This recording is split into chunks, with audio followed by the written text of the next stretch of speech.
ଆମ ଦେଶ ଭାରତ, ଋଷି ମୁନିମାନଙ୍କର ଦେଶ ଭାରତ, ଜ୍ଞାନୀ ଗୁଣୀଙ୍କର ଦେଶ ଭାରତ।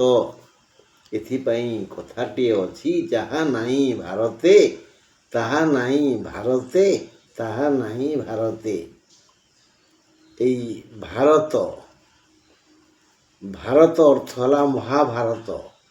ଭାରତ ହେଲା ଆମ ଦେଶ। ଆଉ ଭାରତ ଏ ଅର୍ଥ ହେଲା ମର୍ତ୍ୟଭୂମି।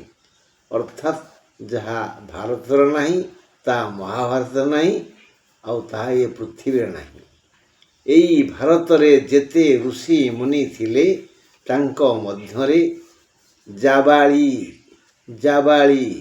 ବାଳି ମୁଁ କହୁନି, ଜାବାଳି ଜଣେ ମହର୍ଷି ଥିଲେ।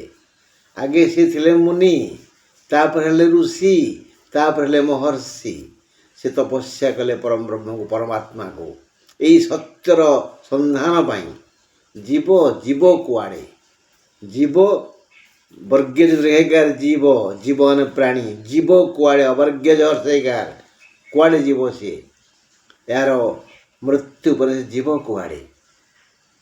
ଏଇ ଚିନ୍ତା କରି ସେ ଧ୍ୟାନ ଧାରଣାରେ ବସିଲେ ଅନେକ ଦିନ ଧରି। ଏପରିକି ତାଙ୍କ ମୁଣ୍ଡର ଜଟାରେ ପକ୍ଷୀମାନେ ବସା କଲେ, ଅଣ୍ଡା ଦେଲେ, ଛୁଆ ହେଲା, ବାହାରିଗଲେ। ସେ ଛୁଆ ବି ବାପା ହେଲେ, ସିଏ ବି ଅଣ୍ଡା ଦେଲେ। ଏମିତି ଚାଲିଲା। ତାପରେ ଆସନ୍ତାକାଲି କହିବା ବିଷୟରେ। ସମୟ କମ୍ ବନ୍ଧୁ, ଆଜି ଆମେ 12 ରାଶିର ଆଲୋଚନା କରିବା।